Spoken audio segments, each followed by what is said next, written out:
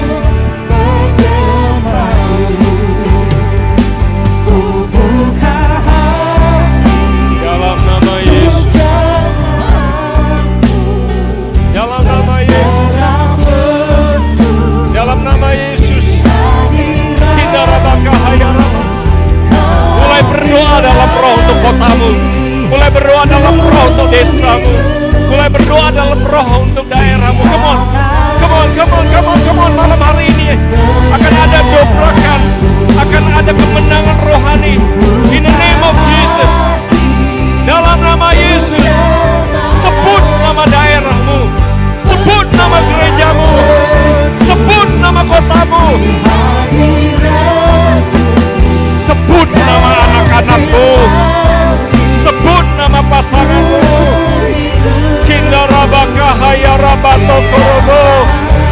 Kinda rabasata kahaya rabo. Kinda rabasata kamu. Aku berkati kesehatanmu. Aku berkati pelayananmu. Aku berkati pernikahanmu. Dalam nama Yesus. Terima itu yang datang daripada Tuhan. Dari tempat yang maha tinggi mengalir kehidupanmu dalam nama Yesus. Otoritas, wibawa, jubah kebenaran melindungi kau. Sona bakahaya rabatakahaya rabu. Sinda bakahaya rabakahaya rabu. Sona bakahaya rabatakehida rabasata. Kirabatakahaya rabasata heya rabah. Amen.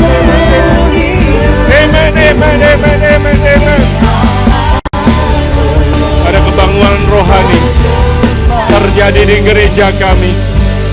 Ada kebangkitan terjadi di gereja kami. Ada kebangkitan terjadi di pemimpin-pemimpin di jemaat kami. Sunama kahaya rabatu konomo.